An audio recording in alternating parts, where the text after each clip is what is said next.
Alright, ntumbudde. Kanswere muli bulungi.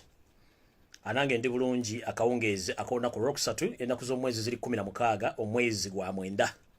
Essaawa ziri 2 zennyini ez'akawungeezi. Tekunnako nkakuwadde dakiika n'emu. Y'olunaku lwaleero. Mwezi gwa mwenda ennaku z'omwezi ziri 16 omwaka 2020 esigadde ennaku ntono nnyo oba ennaku myezi mpawe kaaga tugende mu kalulu ka Sammeme. Sombala musiza nnyo banyabona bassebo. Na buli mujja asinzira okuwuliza kansubire muli bulungi nange ndi bulungi. Ntumbudde nga bonna badde mbasuubiza nti ku ssaawa 2 zennyini ne bategeeza nijja kuba ntumbudde. Eyakatu kategeeza muno nti program egenda tandika era omutegeeza asambyesambyeko yenna ali mu kukola emirimu akyalina emirimu gy'okola please sambya kubanga sitwagala kulwa mu kiraasi eno twagala tubabuli ebintu bigenda mu maaso mu Uganda ne ku ground mutegeere biki bigenda mu maaso ne mu diaspora kuba tulina ebintu bingi nnyo ebyokwogerako kansubire muli bulungi nange ndi bulungi abakatuuka mwena mbulamusiza mbasagala nnyo barisa mbanjala mbatwale ku point director ensonga nnaku zino data wa buseere nnyo abamu babakwatira mu system nembanga video temukyazira bulungi naye tujja kigumira kubanga ensi gye tulimu yabatamanya ngamba bate tebasuubira nti system zisobola okukyuka oba bate tebasuubira nti social media esobola bafuukira ezzike katulo okuba nti ensi etandise obafuukira akayinja mu ngato batandise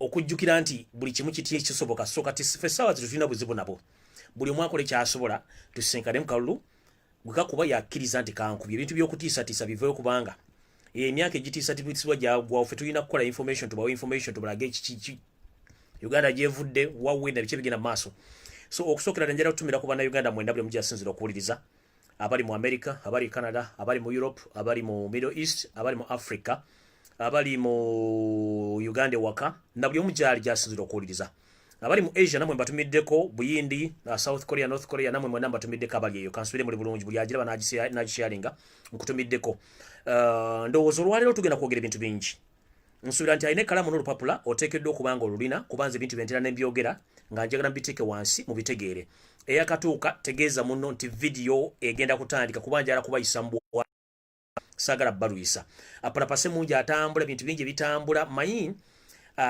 njala okusooka okwebaza omukulembeze waffe Robert Kyagulanyi Ssentamu yeebale kujja kubanga ebintu bingi temwandi bitegedde ebintu bingi temwandi bifunye temwandi tegedde nti Uganda emyaka 35 ebadde efugibwa ku propaganda na blackmail diversion nti bakuterawo ekintu nga tomanyi kyekyo ne bakuvuga omwaka ne bakuvuga emyaka ne bakulekwa kuvuga kati tugenza bategeera ti bano abasajja badde bakutufugira ku palapase batandise okubuuka babuuka amacyo badduka badde okugamba bali mu dilema etebangawo bo badde bakikosa nti balina kulimba bannayuganda mpaka nga batufudde bwana buto tebagala tufune information efuluma ya kiyayi kuga eri premature kati bagenza okulaba abantu basobola okuanalyzing ebyobufuzi n'okuzuukusa abantu mu bwongo bavuddeyo batandise okugamba nti ate kino kikyo bannange tebabalya ssente enensi neetoloovu ate information ejja kufuluma ne information eva mu bitanda bye tujja gibawa just a matter of time so njagala kutandika video nga mbategeeza nti ensonga nyingi ezitambula naye njagala buli akwata ekkalaamu kwata olupapula n'ekkalaamu wandiika ebintu byengenda obbagamba olwo ebintu bikulu nnyo njagala mbiwulize bulungi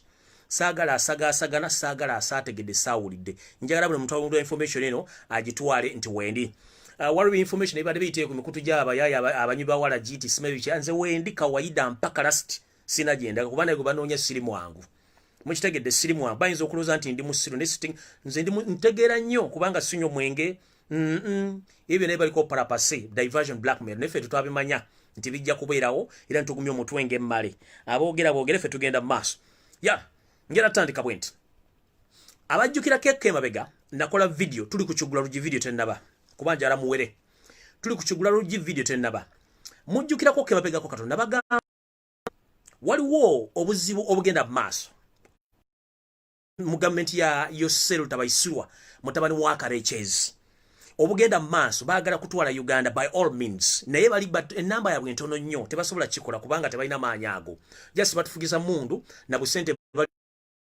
sente bwayala nga tebalina gye bugenda butwala so muli anatunda obwongo bwo tunda obwongo bwo ffe tuli ready kutunda obwongo bwaffe kubanga the moment kasito tunda obwongo bwo ofuka musiru kati ffe tuli ready kufuka basiru tukyalina ebyokukola bingi tukyalina okulabira family zaffe njala bagamba ntandise bwente ekigula lugye mujjukirako okukemapegako bwe nabagamba nti Rebecca alitwala kadaaga yegendereze nnyo mission y'okumutta ekyali mu pipeline nembagamba nti omwaka guno gwennyini oba omwaka guno omwaka oguwedde I think the beginning of this year Rebecca Kadaga bamuwako obutwa yasibira mu yasolera mwaka kane hospital in Nairobi ne bamuteka mu garage bamukanika mpaka lwe yadde engulu naawona kabamuwadde obutwa nenzira mune mugamba nti waliwo mission ey'okumu assassinatinga nenjimugamba nalowooza nsaaga newankubadde yawangudde akamyufu ka NRM still information tennavaawo nti Rebecca Kadaga baagala kutta sinakindi baagala kuteeka mu kintu ky'oddadde kisobola okumaniginga njala bawa information ene bulungi nnyo njala bawa version yange ey'ekintu kino kye baleese eky'omwana w'omuntu bwe version yange this is my own personal version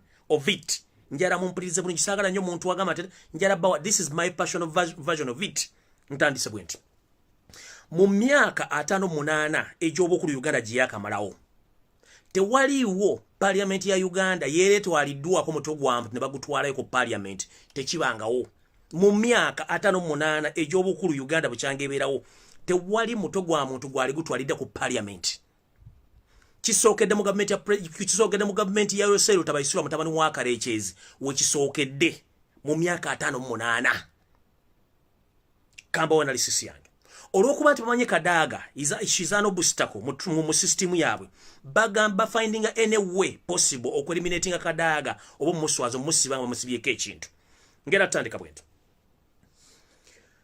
omwana oyo gobasazeeko omuntu okuva Masaka omutwe ne guve Masaka ne gujja mpaka Kampala directive nga guzze ku block na office ya Kadaga tewebuza lwaki ono omwana yatuusa atyo okusalako omwana munno omutwe agusiba mu kiboksi agutambuza okuva ku kyalo yagutidde alinye taxi aguleete nga ne parliament amanyi wali nga ne address gwagenda ogwa address nga wagenda ogwa mumanyi tewebuza lwaki first and foremost soka webuze omutwe yagusaze kumala banga kinga teguva musayi batuko gupackaging bulungi alinye taxi kuba siroza nti yatambuza obigere alinye taxi okuva Masaka ayingire Kampala nga tekuli mu taxi yenna yebuuza kiche chunya kubanga omusayi omusayi gumala okuyika ku ttaka gutandika okuunya kye tuyita alufu guva mu alufu kati omusayi guba guvudde mu muntu gutandika okuunya ngera kwebuza ekibuzo kimu ono omwana bwe yasazeeko omutwe gw'omwana n'agujje Masaka ng'amaze ogupaakinga n'agupaakinga n'alinya taxi oba yatambuza obigere n'ave Masaka nga ye emu yakuva Masaka kujja direct ku parliament alete speaker alitwala Kadaga ekirabo ng'omutwe yatambudde obigere bavuze muvuge yalinye taxi kwato sobola kulinya taxi n'omutwe gw'omuntu nga teguunya ebintu by'omuntu birala nnyo n'ekindi ebisolo ebirala nnyo omuntu mulala nnyo soka webuze omwana yavudde te Masaka ng'amaze okusalako omwana omutwe n'alinya taxi ng'agupakinze bulungi n'atuuka e Kampala era n'ajja ng'agadressinze ku speaker Rebecca Kadaga agumutwale mu ofisi ye alitwala Kadaga be very careful bakyakusetinga this was a well planned setup omwana okuletera ekirabo kino bakya addressing mu office yo sina kindi bakiraba take mu boot yo olwandi badde okumala okuva mu chemba zogero okulinya emotoka bandi badde bakusalako bambega babuli kika bakuguze boot bagamete Rebecca Kadaga wasaddaasa omwana omutwe guno tukukute ready handed Kadaga wabadde owedde this is the truth wabadde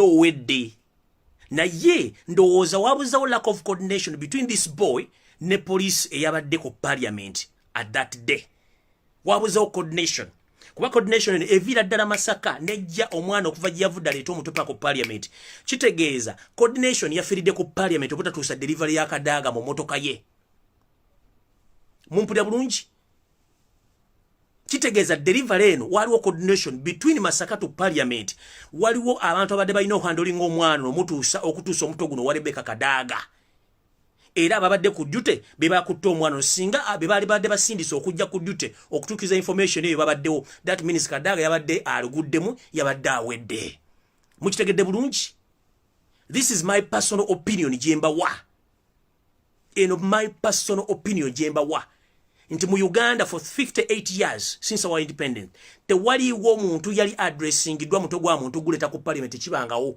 it's the first time in history okwapeninga mu Uganda okuleta omuntu nga gwa addressing the speaker okitegeera ate ngo omuntu gwavudde Masaka yiri eri bagusaze ku mwana bagupakinze omusayi gw'omuntu guba guwunya omwana yatambudde alya kuva Masaka n'alinya taxi era ngo omuntu aguletedde speaker tewebuza addeyo bibuuzo yabadde amumanyi alina appointment naye for the first time lwaki tukyatuuseewo kiggula luggi ngenze maaso awo sijja kulwawo ba video tennaba ngenze maaso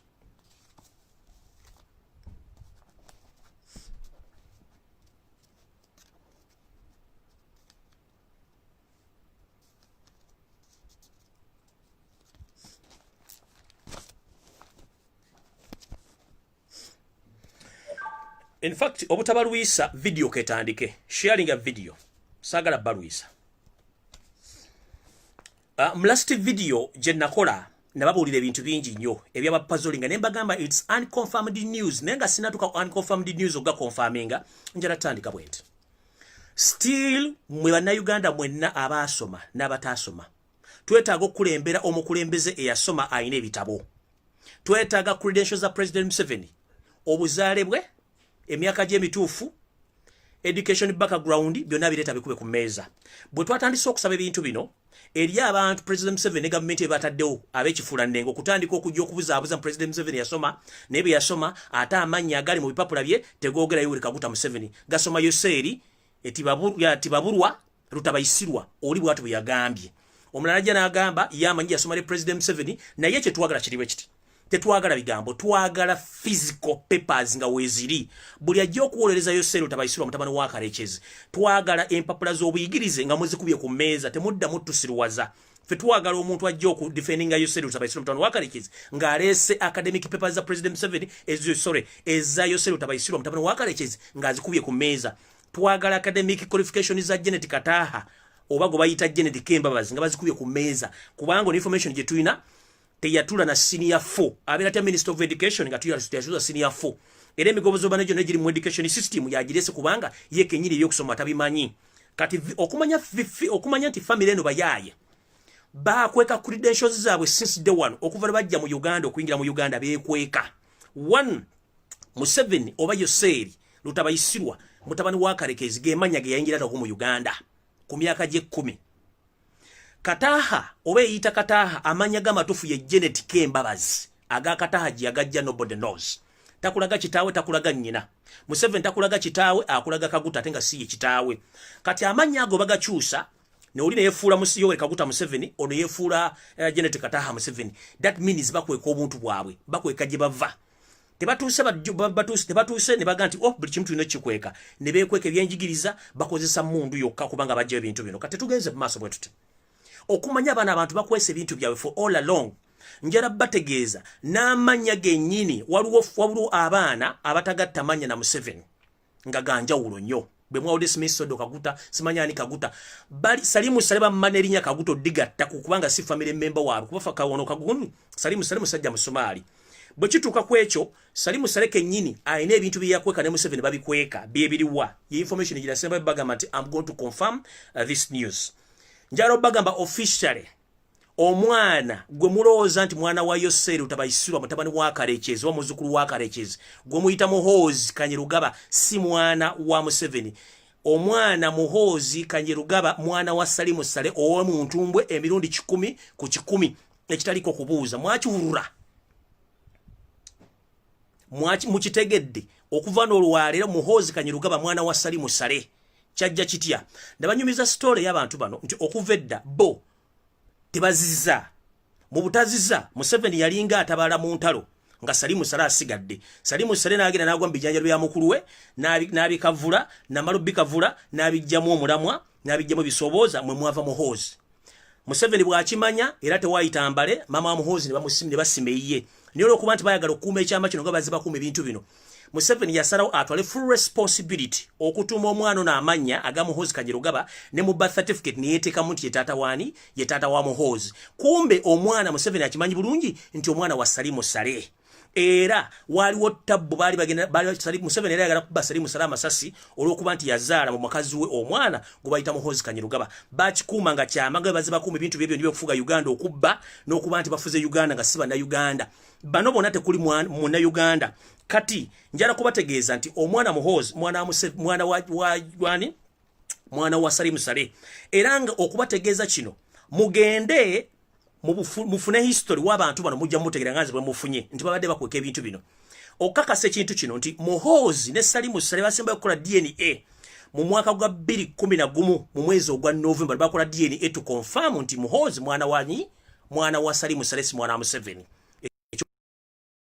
Ebajukula mu mwaka gwa 2011 mu mwezi ogwa November gwa details endala sigenda zibawa nenga bawaddeko ezo DNA eje basembayo kola bajukula 2011 mu November bakola DNA to confirm ndi Muhoozi mwana wa Salimu Sale. Do you copy? ekyo nkimaze. Kati if you want to confirm more news about this, genda onoonye omuyimbi gwe bayita Atlas. Muyimbi wa Lagafulo basimeru gafulo simera gasimbe bikola biki. Omuyimbi oyo Atlas ne mwana wa Salimu Sale. Go genda mu Gola Moses oba genda mu archives ebifaananyi byabwe. Jya ekifaananyi kya Salimu Sale, jya ekya Muhoozi, ojye ekya Atlas obigatterumu. Ojja okufuna amazima agali mu kino. Wenfunidde information ero okugyetegereza. Omwami ono Atlas yayinako beef ne mutabani wa Maggi Kigozi go bayita ani no muyimbi omwero nvubuko ono omwero mu Kyotala bayina beef mu kuyimba okwo go bayita simwe bamuyita Manyage bali bayina je bayimbire mu bbala bali mu Casablanca ekoleyo ne bafuna beef between Atlas n'oyo nvubuka mutabani wa Maggi Kigozi bafuna olutalo ono nvubuka n'alaga nti w'amaanyi nnyo n'addayo ewaabwe wakana akime mundu AK47 n'agireeta. Era olutalo no lwatulibwa mba high command okukakanya olutalo no baba baga nti bana abaana bonna ba high ranking officer Maggi Kigozi mutabani we ebiseera nga bagikira kyakola mu government ono Atlas mwana wa Salimu Sale nga bamukwese. So briefly mugende mufune bamuyita Navio Kigozi wayi Navio Kigozi ya Navio baina bato bali bagenda kwekuba mu Casablanca kollo banga yiseeko baina beef awo yali amaanyi nnyo. Ono Atlas nagenda najje mundu ya kitaawe n'alumba Navia mu kuba amasasi nene bitulibwamu olwokuba nti bonna baana babane mu government olutalo lusettling. So gendo ononye ekifaananyi kya Atlas unawo okijja okigatte ne kya Muhoozi okigatte ne Salimu Sale ojja kufuna answer. Do you copy ekyo nkimaze ngenze ku kirala. Ndoza mukakasa bana basajja bazze batufugira mu bintu by'ekiyaye bazze batufuga mu bintu by'ekyenga beekweka history waabwe yonna. Jukira Salimu Sale musajja musumaali information gyefunye gye sinna kakasa nti yandibanga alina oluganda ku mugenzi Farah Aidid eyali omukulembeze wa Somalia eyakunkumula omukolo mu kibe yafana okufa Farah Aidid nti muganda wa Farah Aidid ye biological father wa Salimu Sale. But that is yagosinaga confirming bulungi ngenda kusooka kumala kufuna information ekakasa ekintu kino. Njana kusoka kufuna information ekakasa ekintu kino naye nga mfunyeko information ne mbanga sijja clarifying anti kituufu just unconfirmed news. Salimu Sale yandibanga alina oluganda ku mugenzi Farah Aidid yali wa Somalia naye nga kitaawe yali muganda wa Farah Aidid but it's yet unconfirmed news bwente bwe mbagamba. So kati awo nga nvuddewo njala sooka bawa information eno era nsooke mbagumye video lyeketandike. Video eriokete kuba video tena tandika ntandise bwenti njagala kusooka kusaba baganda baffe bonna baagala enkyukakyuka ng'oli wa noop oyagala change. Njagala kubasaba nti eyagumiikiriza aba yagumiikiriza. Tuyise mu bizibu bingi nnyo okutuuka we tuli era mbadde nsaba tugumiikirize empaka kubanga abasajja be tuzannyirako bo bakanywa musaayi. Wetwogerera family y'abaana basajja tebawera wadde emitwalo egiwera 3 bafutubadde ku bukadde 45 olwokuba nti balina emmundu balina ssente ate bakozesa abantu baabwe balowoozesa nti bantu bannayuganda nga tisi bannayuganda nobutufu tubbalako.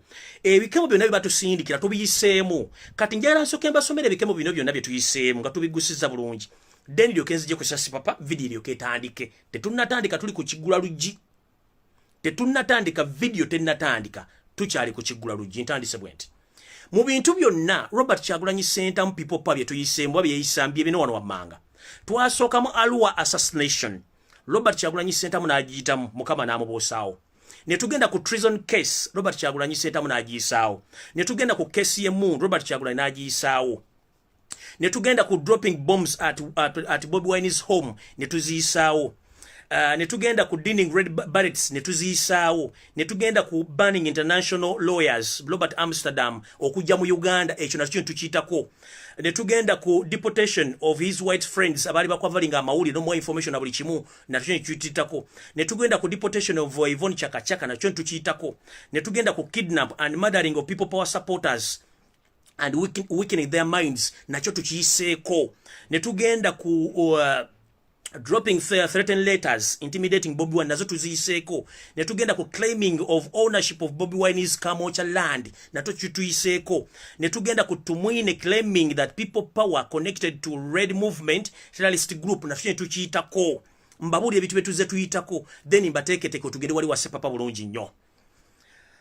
ne tugenda ku banning Bobi Wine's music shows nga takyayimbe kintu kitako, ne tugenda ku stopping all companies from hiring Robert Kyagulanyi Center mu ne beach ye kintu kitako, banning from TV and radio station tukiyitako, stopping him from consultation nakyo tukiyiseeko tukivuddeko, Brand White project yo tugiyiseeko naye evuddewo, tugenze ku claiming he will homosexual nakyo tukiyiseeko, claiming deal with whites and sell Ugandans nakyo tukiyiseeko, claiming he is tribalistic, only realizing that his wife is from another tribe nakyo tukiyiseeko, ne tugenda ku Museveni branding him as a man of ghetto nakyo tukiyiseeko, tugenda ku introducing of yellow barrets and counter fake raids nakyo tukiyiseeko, ne tugenda ku introducing yellow overall counter raid overall tukiyiseeko, tugenze ku Museveni taking billions money to ghetto nakyo tukiyiseeko, tugenze ku hearing former Bobi Wine's friends to fight him nakyo tukiyiseeko, tugenze ku appointment of full figure abusing Bobi Wine and his family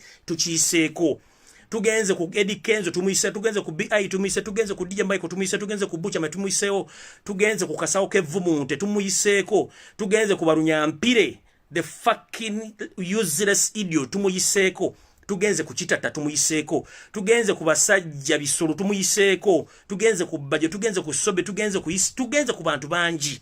Now it is Sipapa and Stella Nyanzi operating under State House.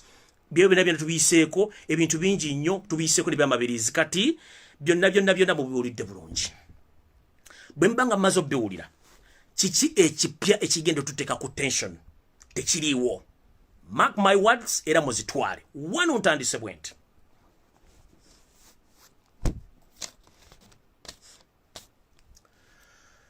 Ebintu bingi ebitambula mu Uganda.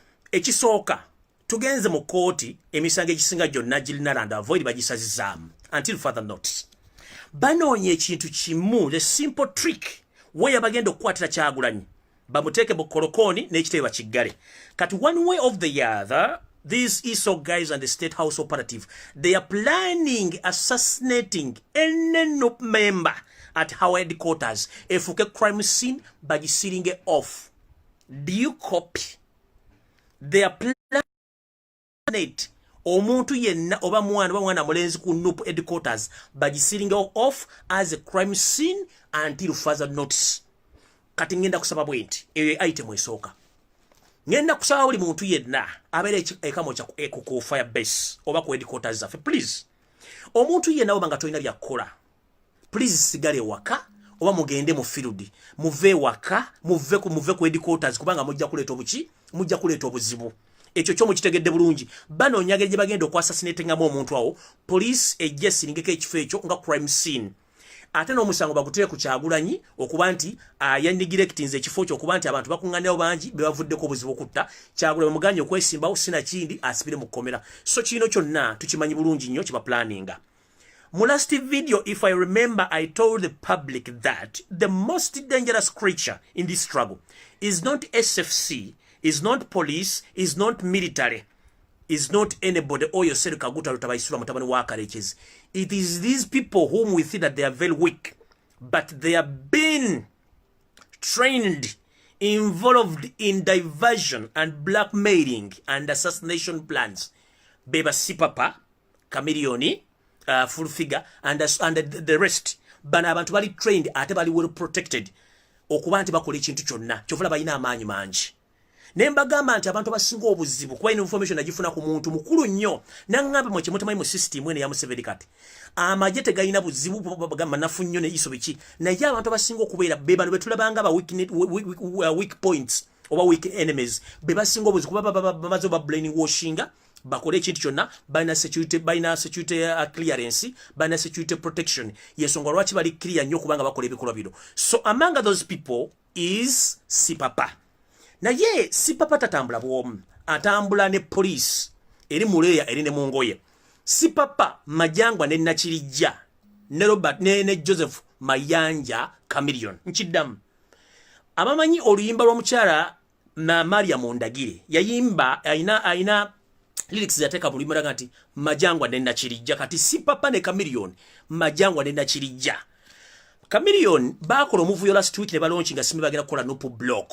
nemba kuba video bwe maloba kuba video ne bateesa olunaku okujja okukola ki okujja okugenda mu interview ne bajja bakola interview kumbe already information yali emaze otuuka ne bana abasajja bali bamaze okufuna meeting nti ono ajja amala okukola interview then ono later in the evening ajja akole fujjo kyembagambye ono Majangwa ne Nakirijja amanyi Oluyimba lwa Mariam ndagire mujje mu lutegeere nti ono Majangwa ne Nakirijja ono yajja kumacha Nakirijja najja akawungezi n'akole fujjo mukitegedde bulungi kati Nakirijja olwalera akomyewo Majangwa yasooka okumacha Nakirijja yazza yakujja akawungezi n'akole fujjo kati kino kitulaga luddawa kitulaga nti abantu bano kiba planning akiri nakafana ke bateredde meeting je babadde nga tabatete basobola bakwata bane meeting era kyomvula abadde mbonna bali sided yeri bebuzabuza bali ntebali yeri nenga the information is bana abantu bali kyekye kati njala ka video kwale mu kale bulungi nnyo mu byabufuzi mu multiple party system teri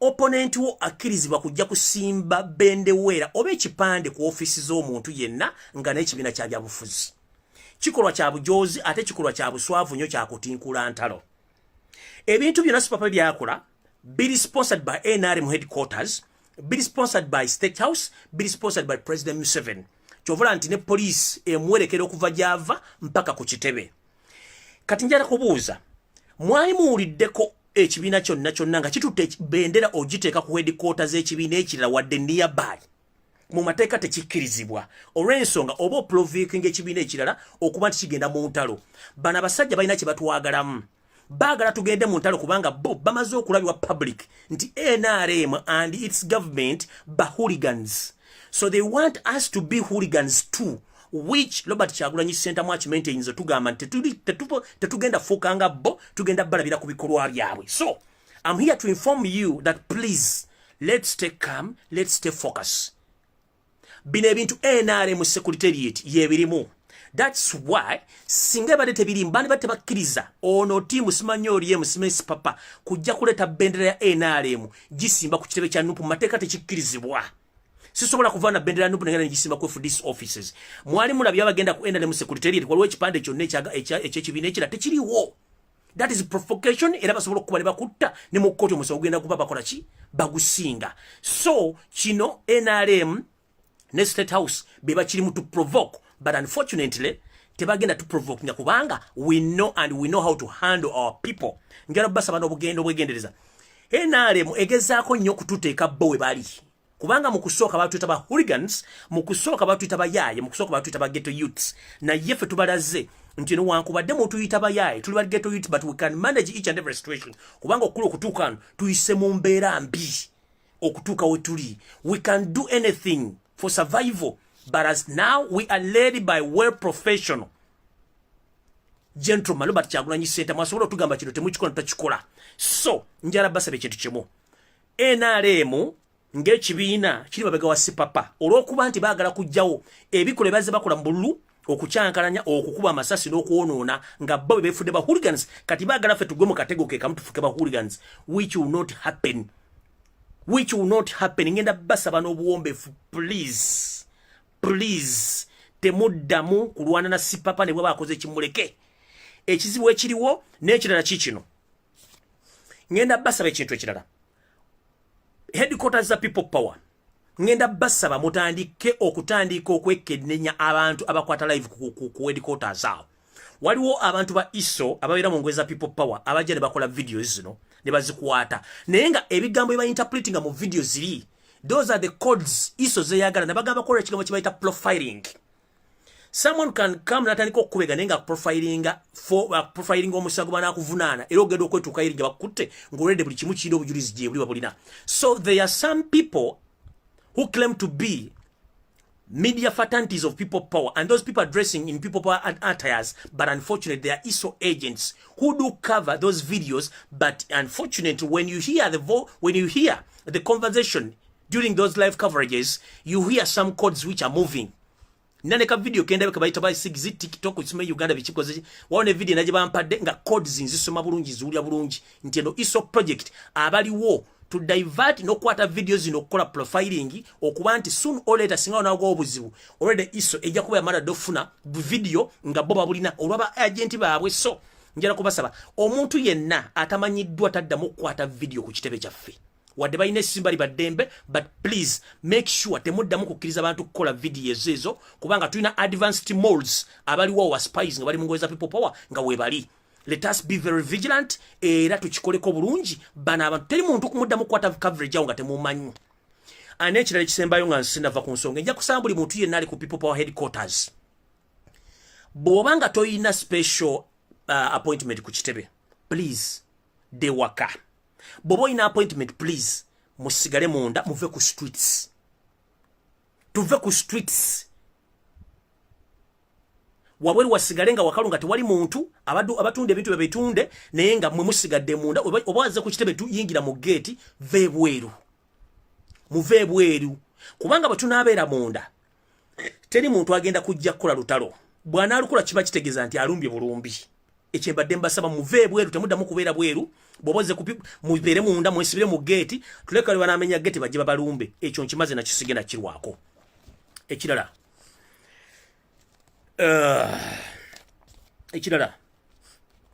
ndoza mutegedde bulungi information jemba wadde si papa mukozi wa NRM ye musindika provoke kubanga bagala jifula crime scene okugalawo kitebe kino. Ekyokubiri police eri nabo ate police eri nabo ya SFC abadressinze mu ngoye za police. Ate SFC mujimanyi 99% bonna bagwira banyarwanda siba na Uganda. Reason being olwala wabadajja aze ne bendera ye ngera stilo yagala jisimba tukiza mission eri police ze mwelekera bulungi nga tewali chaos yonna wadde n'akamu. But unfortunately yeke nyini nebe kubire motoka yawe jinja kubanga they can manage that. Motoka ya government they don't make loss bagala kula price fighting. Police etandise kuba bukuma sasi na tear gas ni webuza bana bantu bali professional bali unprofessional. Are they fully baked or half baked? Because tosobola kungamba ozo kuwerekera omuntu nga ne destination yoto jimanyi ng'okimanyi mateeka political parties zirina obuyinza okuba nti opponent otasobola kutimba kipande ku headquarters za muntu ne mutandika okujenga mwerekedde omusajja mu kyagenda okukola azze kuonoona ne mutandika ate okukuba abantu basanze ewaabwe mbakuba masasi mukuba tear gas. That means kino ekintu mukimba. But unfortunately the police bwe tunaagenda mu courts of the law mwe mugenda okubeera ba high witness mu nsonga zino kubanga you two police officers and the police department, you are the one provoking the public. If I may mention, you are the one provoking the public because gas na masas. But you knew exactly that you have to protect people and their properties. Why do you have to shoot at people? If I may ask, why do you have to shoot at people in the first place? That is wrong. You need to keep people and their properties. That tendency of hooliganism involving police and the state agents to destabilize Uganda, it's not going to be accepted. Kubanga courts of law denfu tujja ku applying amateeka tubabuli amateeka kigasobola okusoma. Ate kiriwo kati tuvunaana muntu nga sekinomu. You remember emmotoka ya police yonna egenda ku crime scene ebeera full brigade ya police kubanga ebeerako buli muntu yenna alina office gy'atambuza. So tujja kuwabira bantu omu ku omu kubanga cham sipapa sigena mulwako nnyo okujjako katika ngende waliwo ebifana ebyentaddeyo abantu abamu ne balowooza nti information jemba wa denfu naye njagala kukola clarification tekengere maaso. 1 omwami ebifana ebyensembe oteekayo gwe bayita Grace Bukenya. Grace Bukenya ono mugenze mulabanga labira ku TV njenza mu Uganda galigembeko bingi era ali against Kyagulanyi Robert Centam. Ono mwami yali mufere era nga muyaye akola emirimu gye mu Kampala yakwatibwa n'atwaliwe Nalufeenya. In the same time bakwatira omugenzi Kirumira ne bamutwala na Rufenya basinkana n'omugenzi Kirumira e Nalufeenya. They were tortured together but unfortunately era ne bavaayo. Bwe bavaayo omugenzi Kirumira n'asalawo okujja ku advocating okugala Nalufeenya ngayogera ebikulu ebyaliyo. No guy Grace Bukenya yali omu ku bo abali kuba claiming nti babatulugunya. Era yayogera ebigambo bingi nalabikirako TV ezenjawulo ngayogera ebigambo bino. But unfortunately when time comes state yamuyita nagende wa state nagenda sekana President Museveni namuyita ne bamuwa omulimu okutandika ate okubega mukwano gwe Kirumira. Ono guy yabega Kirumira namu tracing until Kirumira was assassinated. Njagala kuberi yabade bagante ate guy simanyi Kirumira bamutira simanyi. No, the information is ono yasibwako mu kifo kye kimu ne Kirumira Nalufeenya era ne bava ne bakola advocacy ey'okuluvumirira nnyo ebikulu byakolebwanga erikiwa ebyakolebwanga Nalufeenya. Kumba omusajja ono byamala ne yekyusiza mukwano gwe Kirumira n'amala n'addegana n'afuuka state agent okukola ebivuyo buno bwonna obw'okuspayinga ne information ddala gyenna nti y'omu ku bali mu lukwe olw'okuwa Major General Galabuzi obutwa era Major General Galabuzi ali mu mbeera mbi bwe baba announcing nti afudde it's okay. So this is the information jero clarifying about those photos entered there. Omwami ono ali tough and deadly era mu mwegendereze nnyo banga yasula bitundu by'erubagaawo yasula bitundu by'erubaga. So information ekyagikunganyako nenga mwegendereze nnyo. Amanya gayita Grace Mukinya ono musajja nabagamba da amanya bana basajja beetuma amanya nenga si baganda. Mumulabe entunula yonna n'enfana yonna si muganda be bantu batekamu ti baganda galisi baganda konna amanya gafeeta Grace Kakoza. So mukitegere bulungi abantu betudiringa nabo mugende ku video gyeziri ziyaberako nga boogera ebintu bino mulyoke mutegere omuntu gwe twogerako naye mumutegedde bulungi nnyo. Okay, ngenze maaso eyo topic ngivuddeko ngenze ku ndala. Olwaleero njala bagamba ekintu kimu era njala mukijje ku nze we twogerera yandibanga wasigadde ebbanga ttono nnyo mu nnaku mpawe kaaga akamyufu aka people power ku mutendera gwa MP kagalibwewo naye ekisinga okukwasa ennaku akalulu kano kawedde eri abantu abaaganya okugenda okubajjako interview. Nkiddamu eriyo bannaffe abaaganya okugenda okukola interview oba okuveetingibwa baaganya okugendayo. Abantu bano abaaganya okugenda okukola interview mulowooza bagenda kukola ki? Kikuza ku video gye nakola luli ne bagamba nti eriyo abantu abagenda okwefuula nti bo baakawaida okucyankalanya nye temanyi tufe tusinga okucyankalanya. If you know that you didn't appear in the vetting system of NUP ngera kusaba kole kintu eki just shut up your mouth. Singa banajja next week ne balangira bani abayisem just shut up your mouth, zip up. Never ever come out and shout. Zip up your mouth kubanga mwaganya okugenda mu kamyufu okubuuzibwa ebibuuzo nga mwine ebigendera byammwe ffe tubalinze tunawe bwe tuba. If you know nti tewagenze mu kamyufu ng'ate owagira Robert Kyagulanyi Ssentamu gw'olina bigendera bibyo kubanga tulina okugoberera obulagiro tulina okugoberera ebiragiro amateeka ebikozesebwa ekibiina kya NUP n'akakiiko katwala okuvetinga. So omuntu yenna amanyi tewagenze mu vetting ketukulira next week nga tebakusoba tewafunye kadi lutandika okuleekana tugenda kufayalinga ojja kuwulira. Kati nawo nga nvuddewo mbategeeza ekintu ekirala. Akamyufu ka NUP kanaatera okuggwa naye abasajja aba DP block abatusindikibwamu abatufuukidde akagumbe bwenvunza ekimodo ky'envunza batandise okujjayo mpola mpola nga bejjayo bokka njala mumpulize nga bejjayo bokka. Ekituufu kiri nti akamyufu balina kusooka kuveetinga okulangira nti gwakutte kadi ya NUP. Mwe temwebuuza lwaki abantu amu bitundu emu batandise okwerangirira bokka nti ffe bawadde tiketi. Ask yourself why. Abamu beerangiridde. Let me remind you this. The process is still going on. Whoever comes out and announces himself that he is a flag bearer of NUP as an MP anywhere in Uganda or your mall, tebannamuwako kadi.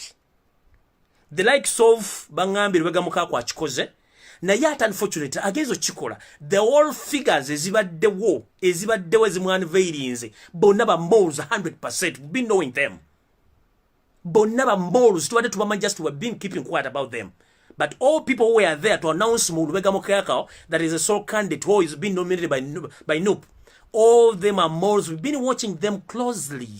So Lubega Mukayako gakubugumi era gakutokota. I'm telling you. And you are making mistake after mistake. Mistake after mistake. We know you are paid. Because Oringa Lobunani. You've been in England for so many years, but you failed to develop yourself. You behave like a kid. Tosobola kola. Ebintu byagala byakumekeeka kubanga mama Museveni agaba nnyo sente. So ne mujja okuzanya ebyobufuzi by'ekyana ekito. Obadde mu Bungereza for quite long time. Tosobodde kwezimbira nju wadde okuwasa omukazi wadde okukola kubanga n'abakazi bakuwasa. But unfortunately okuba nti omuzaji w'ebifuzi mu Uganda byakuzanyiramu. That's why you behave like that. Naye nze nkubuulira. Wena unsinze nti gwe solo candidate Lubega bakwano. Akalulu kakyali aka nomination. If you can't go in the nomination, tukulaba ng'oyambadde bereti ya people power ozzeemu okukola ng'ogusumayo na kadi ya NUP. Abantu bagenda kwekolerako ng'obuyinza bulagira. Gwe sigenda kulwako. Ngenze ku mulala. Ngenze ku mwami omu gwe mutunulira amaaso abagamba nti ayagala kujja ku bwa road mayor. Omwami ono ye Joseph Mayanja AK Chameleon. Ono omwami Chameleon yajja mu bintu bino si lwakuba nti yali ayagala. Nabawa profile last week ebintu ebimukwatako. Naye njagala bawa full profile. Why is it that Joseph Chameleon is involved in politics? Because first and foremost, he is not a politician. He is a musician. Newankubadde people can turn from other activities like Chagulanyi did. But unfortunately, this guy lacks the capability of being a politician or turning to politician. Yebintu byakola very different ku byabala. So the reason as to why this man is insisting, it's not because he's a politician. Because alina ekimusindi kokola ekintu kino. One, nabwadde history yavuddwe okuva mu kale na daily batandise okola obuvuyo kwe. Good enough, yazze mu kamyufu ne vetting. Let us wait the outcomes. But before the outcomes, njalo bagamba ekintu kino. Omwami ono ekisinga omutawaanya. Si nsimbi, si bulwadde si ki. Ekisinga omutawaanya, omwami ono yatta omwana w'omujasi. Yatta guy gwe bayita Kalamaji yamutira mu makaage. Mujjukira bwe bavuka kubatta. Chameleon gwe yatta n'amukumako omuliro. Kalamaji yali mwana wa musirikale ngali ku ddalaba yali ya lieutenant ba sort of what ng'omusajja omunyankole. Chameleon mwamala okutta omwana oyo, it was a criminal case. Guno omusango gwali gutwala Chameleon either ku life imprisonment oba okumusalako obulago singa gwali gugenze mu court. Mumpulira bulungi. Singa omusango guno gwamukka muvinga gugenze mu court, Chameleon yagenze ku life imprisonment oba kumutta. So bana abasajja ba NRM bakwata Chameleon omuzanyisa emizannyo gyonna kubanga bakimanyi nti alina case to answer. Kati balina muzanyisa muzannyo guno okukola ebintu bino wammanga. One, okola diversion kuba bakimanyi bulungi Chameleon tosobola kukola ki kuwangula bwa mayor. So bamukozesa ekintu kino anytime babava mu kintu bamuga nti olina case to answer naddayo. So mutunuulira omuntu, his physical appearance, his facial expression, ye nyini is confused.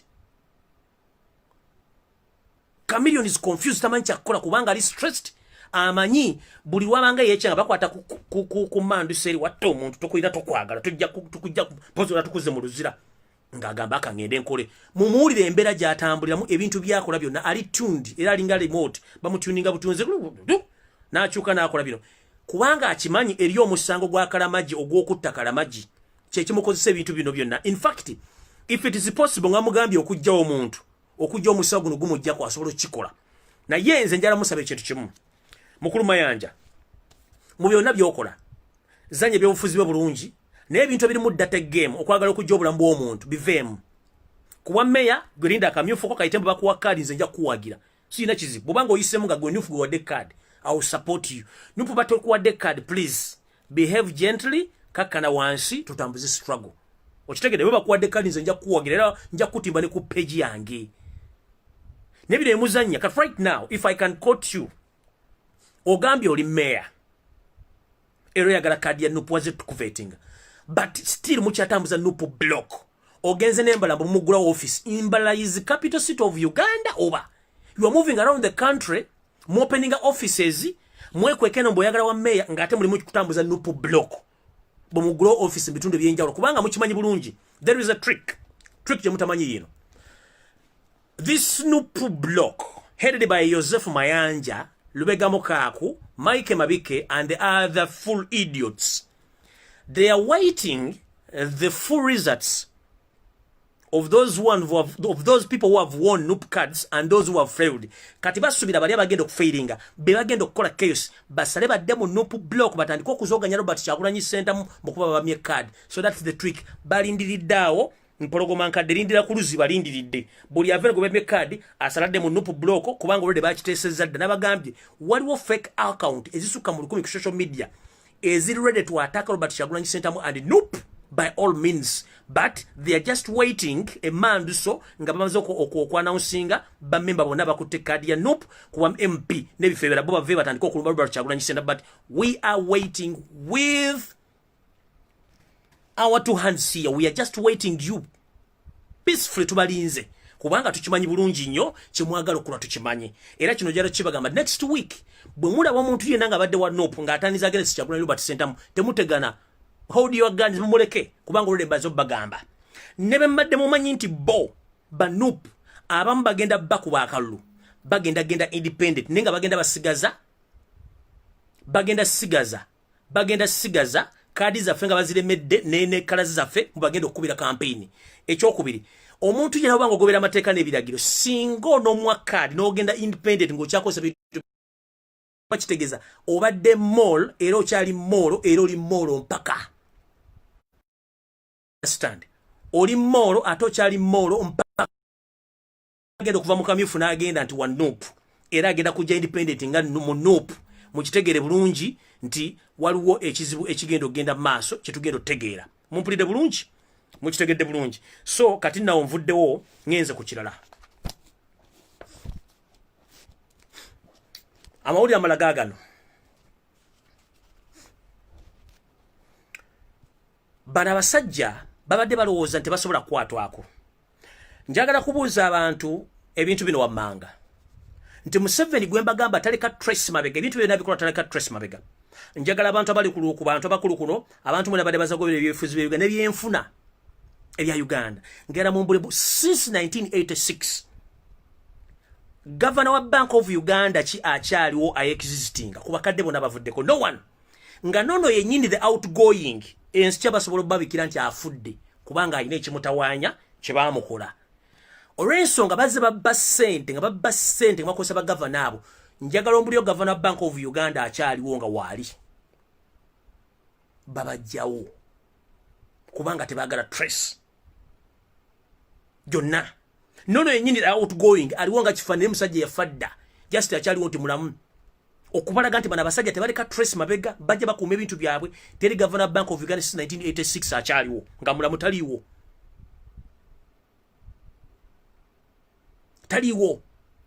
mugende ku bantu bonna bahatone genocide bani ani bonna babadde abakulu abakungu abanene abadde mu mivuyo bonna teba survive nga kasitava mu office they don't survive kubanga bamayi bana basajja bajja fuka ba high witness sometime somewhere nga government yabwe choose baba assassinating mumpulidde bulungi nyenze maso ekyo nga kimaze reliable information jenina but not yet to be confirmed the Minister of Defense General Tumwine is under arrest by the German government.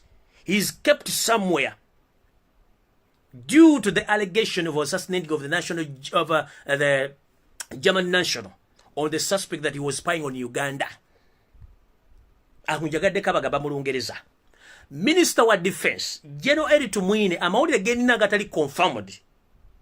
Ganda ganti omwami ono mukwate era ali detained. Nenga ali mikono ja government ya Germany oba ali under Germany embassy nga ali bamukwate olwebigambi bwanti ye yali emabega okutta omu ku munansi wa Germany eri awangalira mu Uganda ngono Tumwina atebereza nti omwami oneka kirike babadde babega government ya Uganda okumala ebbanga ddene omujamani ono bamuttira ntebe kati Germany government all along ebadde tracing abani abatta omusajja ono nansonga kibamutta mu research yabwe bakola bagenda okutracinga gadgets z'omusajja ono mu Germany bazisanga ne General Tumwine without fear or favor he was arrested and he was taken. The funny thing is yosayo tabaisura mutamwani wakale ekyezi agenda n'afukamira ku mavivige ng'asaba mukwano gwe bamute German embassy yabagamba wa German government yabagamba until nga mulese wano suspect abatta omuntu waffe if not so onte tugenda muta so General Tumwine okujonga bamutadde leero obanga tebannamuta but is under detention eyo allegation he was involved mukutta omusajja omu mu Germany ku bitundu by'entebe bagenda okunonyereza laptop na bichi byonna babisanga ne General Tumwine nga bamugamba twagala if you are not involved in this twagala kumanya bani abatta jukira bagamba ba assassin bonna ba government ya President Museveni bakozesa tebali wero trust olw'ensonga nti waliyo enkambi z'abannanyabwe b'obubudamu abave Congo ne Rwanda Nakivale banamala okwassassinating badduka ne baddali beekweka mu banonyi b'obubudamu bano ne babeera nomo nga tembategedde nti bebo nga bali bivinga mu nomo life ya bulijjo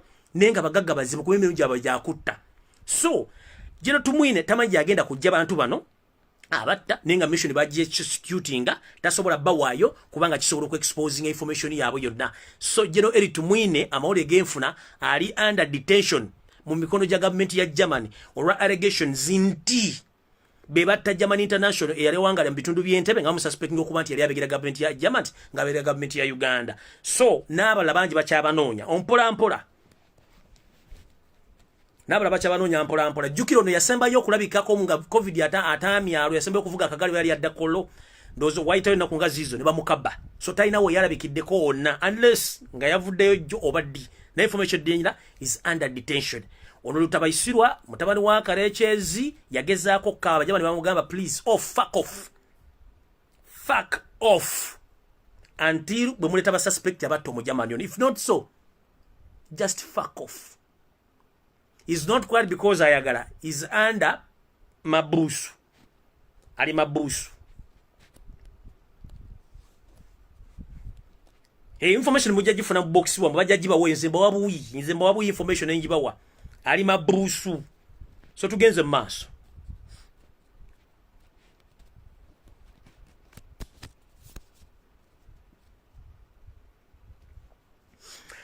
ekyo nkivuddeko kangende ku kirala. Ensonga endala yino bw'oba omanyi nti oli candidate wa NOP mu bitundu byenne bya Uganda ku mutendera gwonna, please amakuba amatuufu ag'okuyita mugamanyi. Bypass nzibu nnyo zijja bakozesa ensobi.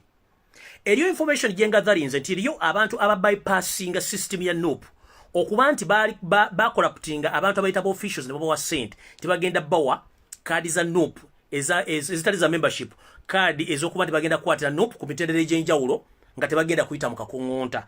Sebo bannyabo mwenna buli yawaayo ssente ng'owadde enguzi ku muntu ataakutwala ku NOP headquarters oba ku signinga forms wawaayo ssente waziwa mbukyamu era wakola nsobi, genda obanje ssente zo omuntu guwaziwa. Mpuliddekokko nti mwagala kujja ku kitebe kwekalakaasa nti mwasasula ssente zammwe ne batabawa card. Remember sometime back nabagamba omuntu yenna awuliranga oyagala amazima genda ku kitebe kya people power wewandiise bakuwe forms ez'okwagala okwesimba oba genda ku district yo ewali headquarters za people power bakuwandiike wewandiise. Bannayuganda tulemeddemu omuze gw'enguzi, bannayuganda tuyengeddemu omuze gw'ebintu eby'amangu. Mwabagala okujja ku NOP mwekalakaasi mbola okuba kaadi zammwe tebazibawadde nga bazibawa ekyo muli ku kikyamu. Munoonye abantu bamawa ssente zammwe bwe muba mubatyo bagamba munkubire essimu mubaŋŋambe bawa ssente oba babawa ne risiiti ekifo mbaazi baweera nze sina gwentya nja kujja mbyasanguze. Mumpulidde gwe omanyi ng'olina omuntu gwowa ssente mu NOP n'agamba agenda kufuna kaadi ya candidate weesimbe ku lwa NOP nga togenze mu kasengejja nga tofunye forms wawaayo nguzi wagiwa mbukyamu kwata omuntu yagikuwa omutwale ku poliisi oba omutwale ku headquarters bamuvunaane. Era nkiddamu omuntu yenna ng'omanyi nti akakiiko ak'ebyokulonda mu NOP kaali kakusabyeko enguzi okuyisaawo, njagala ojje mu kabokisi kange fe bintu byaffe bintu bya kyerufu tujja byogera era tubijja kukwasaganya. Naye bw'oba okimanyi nga tebakusabangako nguzi nga gwe kennyini walemereddwa by'okkola n'otandika okublackmailinga akakiiko ka NOP, that means okola nsobi era toli wa NOP. Procedures entuufu ziri bwe ziti. Bw'oba olina ekigendero eky'okwesimbawo genda busimbaalaala otuuke ku headquarters oba ku district office olage oteekemu okusabako ninjala kwesimba ku kifo gundi. Okusaba kwa bwerere si kwa ssente. Omuntu yenna akusaba ssente wandika conversation oba recording oba yofutubuulira amannya ge ssente ze yakusaba ng'olina obujulizi obuleete ffe tujja butuusa ku headquarter kyekisooka. Ekyokubiri ebya bypass okujjako nga nammwe muli ba malls system mugimanyi. System mugimanyi bulungi jo. So omuntu yenna asuubira okujja okwekalakasa ku NOP headquarters musimaye banzijjako ssente ne bansuubiza musimaye bagenda kumpa NOP card okwesimbawo wakikola mbukyamu mu bumenyi bw'amateeka genda bakuddize ssente zo. Okwesimbawo mu NOP kwa bwereere, okubuuzibwa kwa bwereere mutwe gwe gukuyimirira. Yenna anaagezaako okwekalakaasa ku kitebe kya NOP ojja kuba okoze ensobi era ojja kubalibwanga mu mawolo kubanga procedures ziri clear. Laga intention yo, genda uwandiise ojuze formu bakubuuza ebibuuzo byo oba oli ku district ya oba oli ku district ya. Bypassing it is an act of corruption. Mu NOP tetwagala corruption. Bypassing the official ways is one way or the other of corruption. Why do you encourage people? Or why do you participate in the acts of corruption? Nga toyagala kuyita mu proper procedures. That is wrong. That is wrong. Mukole ebintu ebiri mateeka, mugende mwewandiise, mufune ebifo ebyo, niyo omuntu guwadde ssente, bwe kunaakula ku NUP ng'ozze okwekalakaasa. Tujja kumanya oli party and partial ey'abantu abaagala okuyiwa ekibiina kya NUP n'okikyankalanya. Mugende mubanje ssente zammwe, sina kindi mujje mu kabokisi kagamba mu kabokisi k'omuntu mulala president ayina ku internet kuno, mumubuulire ebintu ebyo, mulyoke mutegeere nti naffe tuli bantu tutegeera bulungi nnyo. N'ebintu by'okwekalakaasa ffe tugenda kuteeka demonstration baatu buhu ani gwe wawa ssente. Wazibwa kakiiko ka NUP, wazibwa Robert Kyagulanyi Ssentamu. Robert Kyagulanyi Ssentamu are less concerned about all those processes. Yakugamba kimu, show our interest, go and fill the forms and go through the procedures of vetting. If you fail on your own, but don't tarnish someone's name, don't tarnish our party that we are corrupt or officials are corrupt, unless you have the evidence that those people asked you a lot of money to participate in those vetting system. If not so, gendo baje sente zo.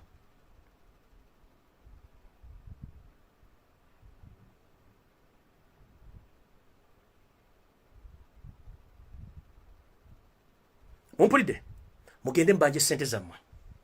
Tebabalya sente zammwe kubagamba ate biki no, eyo bikyamu, tebabalya sente zammwe.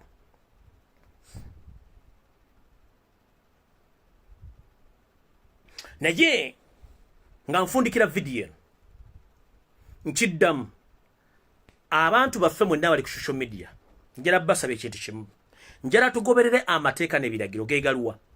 System bagiteekawo y'okuvetinga bonna ba agents ba NOP. Naye eriyo ba comrade baffe baganye okuyita mu kasengejja baatidde okgendayo.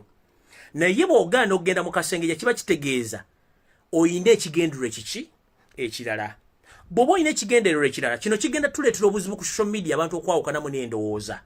Naye ng'okimanyi bulungi waganye okgenda wakano y'ofuuka NOP tugenda kukolera ki? Tetwagala kwawulamu kampu yaffe unless ng'ebigendererwa byammwe mulina birala. Naye nze nga nze omuntu mbagamba bwe nti nakoowa entalo saagala ntalo, njagala bintu biri mu mateeka. Yensonga lwaki nzija ne bawa information entambula ne ŋŋenda. Njala kubategeeza omuntu yenna genda bakuvetinge oleme sigala bweru. Bono sigale bwe tuna kyogenda gamba public era njala teekateeka public. Singa najja ng'amaze okunawunsinga abantu abayiseemu ne tusoma abantu amannya abatazze mu vetting still ne balemerawo ne bajja independent. Saagala tuyombe, saagala twawukane ku social media, mbw ate nze nadde mpagira gundi mukimanya abamu tebaagenzeeyo mu kamyufu baatiddeyo. Ate njala bateekateeka abantu bonna basuubira okukola chaos next week nti bagenda kudda basale bagende mu kibiina ekirala. They have their rights 100% to cross. But remember, we need to behave gently. And we need to stay together, because when we are divided, Museveni byayagala. When we are united, Museveni kimunyiiza. So, njala kubategeeza mugende buli muntu ayite mu kamyufu. Gubasabye enguzi tubuulire. Ompulidde bulungi? Gubasabye enguzi tubuulire. Njala kusaba headquarters za NOP. Mbadde njagala musituluka ebigere abantu bana abasigade ku office mutandika okuyita ku buli mutendera gonna ku parish gombola, mutandika okugenda okunoonyereza ku mpandika gye bawandika mu bakandidate nenge gye bafunamu kaadi. Nfunye information nti waliwo ebitundu ebimu mu Uganda abantu nomination zirimu vulugu, zirimu amakoona. Mbadde nsaba mukulu Kidandala n'akakiiko kale mukyala Aisha Kabanda, mbadde mbasa mutandukule ku bigere mutandika okumontalinga na vetting ne nominations bwe zigenda bitundu ebira bya Uganda, kubanga mpulidde nti wali amakoona amatonotono. So tukyalina mwensolima mu district ezo ezikola ebintu bino eby'ekiyaayi. So mbadde nsaba mukyala Aisha Kabanda, mwami Kidandala ne president n'abantu abala, please mutuyambe mugende ku district, mugende ku magombola ne ku byalo, tulabe ng'ekyo tugenda okukwasaganyamu ekintu kino, kubanga amakoona gyegali. Njagadde mbategeeza ekintu kino nti amakoona gyegali. Ekirala njala kusaba abantu monna mubaddeko bano b'enkumi mmeka, njala mugende subscribe my YouTube channel eriko Fred Rumbe, kubanga YouTube these days ejjayo video. Ate video zino tugenda kufuna obuzibu nti kitongole kya Museveni eky'ebyobupuliziganya kigenda tandika okukyankalanya Facebook nga information temukyakifuna nga bwegifuna. Bagenda ko bagisala viewing, bagenda ko bagisala amaloboozi nga bagikyankalanya. Naye nga ate ku YouTube soon or later tusobola okushiftinga tudda ku YouTube. So please subscribe on my YouTube channel, amanya gali Lumuye Fred. Bo subscribing nga bulentekayo video ne banangi ku recordings nga Facebook eganye ojja kuba ogisangayo mufune information. ekyokubiri njala kusaba ekyo kimaze njala mwenna bannayuganda bali mu diaspora mujjukira bulungi nnyo gavumenti yayo Seruta Bayisula mutabani wa Kale Kizulu yagamba ndi mugende muwandise ku embassy za bawendaga muntu. Do you still remember? Njagala babikira munnange kitalo nnyo ddala mwalonda mwenna buli yafuna endagaano yafuna endaga muntu ng'wagifuna oli mu diaspora nga tuwagenda ku headquarters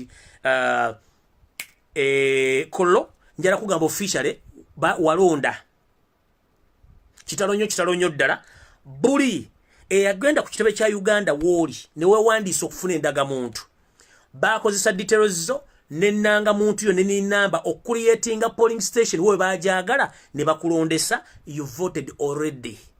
Kitalo nnyo munnange munaatusonyiwa nenge byo nnyini mwabitegera twabagamba temwewandiisa kugenda ku bitebe bya Uganda kuba baali baagala kulondesa bannayuganda bonna abali e Bulaaya babakozesenga bait okulondesa abantu abali e Bulaaya. Please njala bategeeza officially whoever went to the Uganda commissions worldwide where you were, please, you made a mistake, you were registered and you got the national ID, but unfortunately you said Bayisula's government used your ID and nini number somewhere else, somewhere in Uganda. They used your nini number, your identification to vote. Already you voted. Mwalonda you said Bayisula mutabani wa Kale Kizulu mwalonda da. Mumpulidde bulungi. Mukama bwe kyumule kyemirembe n'ekitangale ky'olwa kibaakire eggwanga lya mwali ya olukwe. Uganda wetasobola kuwera passport. Embassy tesobola kufuna passport. Bajjawa appetite ebagamba di mujje mwewandiise tubawe endaga muntu. Bali basika eriyo kufuna nini namba ezo mbungi era baazifuna mwalonda dda. Omusiraamu agamba bakusaalire bakuwe ekitangale ky'olubeerera kikwakire otebenkere mirembe amiina. Mudduka nnyo mupapa nnyo bwe tubagambye bintu mugamba nti musa tutulimba kati mbagambye bulungi nnyo buli yagewandiisa ku embassy wali newandiisa kufuna ndaga muntu walonda dda era walondera mu district gy'otamanyi gye baakuteeka atalonda okyalonda. Mumpulidde bulungi. So mukama ba 13 mpeera mugende mu subscribing ku YouTube channel yange mbage bagita Lumuye Fred okufuna nga videos zino nera zinamutaddeyo. Otherwise mukama ba 13 mpeera njagala kubata ngende mpumuze ngalabi yange naye nga buli kimu ekisigadde kigenda sigala nga bwe kinenga amaliriza nja kubasaba n'obwombeefu. We are dealing with the mafia state. Essa abantu abawere obukadde obutaano. So baagala nnyo okukola ekigambo kyetuyita provocation. Provocation kwe kukyokereza omuntu bakufunemu kibaagala. So Museveni agezaako tusika atujje wayagala tubeere tukyagaanye. Atunyonyogera tuganye. So nja kubasa buli muntu ali ku NUP headquarters oba oli ludanga bakugudde quarter, please temugezaako kusuka. Tulina obusungu bungi olw'okuba nti omusajja natukozeeko effujjo naye ekiinula ennyana kiva mu kibeere. Ennyana gwe mwana gw'ente bwe guba guyonka ennyonka gye guyonkamu guyona gukoona omutwe guyonka gusaalimba gusulumba gukoona omukiye mama gumukoona ekibeere gubuuka namu nga guyonka. So n'oyo mvubuka sipapa olin ne bw'akola ekimuyindula kiva mu state house ne ku NRM executive Kollo bamusindika okukola ebintu bino. Kati ffe nga ffe abagumiikiriza ebbanga mbasomedde ebintu bye tuyiseemu tubeere beegendereza nnyo abantu bano tubaleke bakole effujjo lyabwe tubatunuulire kubanga ffe twetaaga profiling. Bo be hooligans ate baagala ffe tufuuke hooligans basinge off office zaffe nga bagifudde crime scene. Mukama atakumira mpeera bakuume. May God bless Robert Kyagulanyi Sentamu na buli kimu kyonna ekigenda mu maaso mu Uganda atukuume tutabule okutambula bulungi. Oyo gospel music atambula ku social media Smaker Sasirvichi platform nabagamba mwe government ya President Museveni ne ba political analyst bamwe mwenna bali mu Uganda bo TV state nabagamba obogatte. Nze nja kukwata engalabi yange eno nja bategeeza ebyobufuzi kyekine information mwenna simabu page bwe FDC simabu TV mwonna mubukwate bonna bwe political analyst kubanga tebona kye busobola gaba na Uganda. Nze nkirina information njirina nebyo kola mbirina nja boga talumbo nambu zingeko mbukuberumu. Mumpulidde bulungi katawoza fune follow photo bichi nchaine byo kola bingi wendi ntegeera bulungi. Mumpulidde bulungi. So ina olokoso kumula ku social media ina atambula buli muntu ayina engalabiye buli muntu waddembo okukola kyakola. May God bless you, may God protect you. Fe tusigala Robert Kyagulanyi Sentamu buli omu yesote ngejja ino koma maximum respect ja bless mukama bankumire muganda yonsi numani kulamusiza nnyo n'abaliko mwenna mukama bankumire atakumira mpeera tusigale ku mulamwa naye nga buli omu yeekuume ekintu ekitibwa okukola effujjo tukyewale okulumba abantu bano tubeewale kubanga bo baagala tukola fujjo mukama bankumire atakumira mpeera naye nga mbaddamu next week is a tug of war mulina okubeera prepared mu bwongo physically mulina okubeera prepared mu bwongo information ejja kujja nyingi ebatawanye naye mulina okubeera well prepared and well informed okuba nti buli kintu kikola ki buli kintu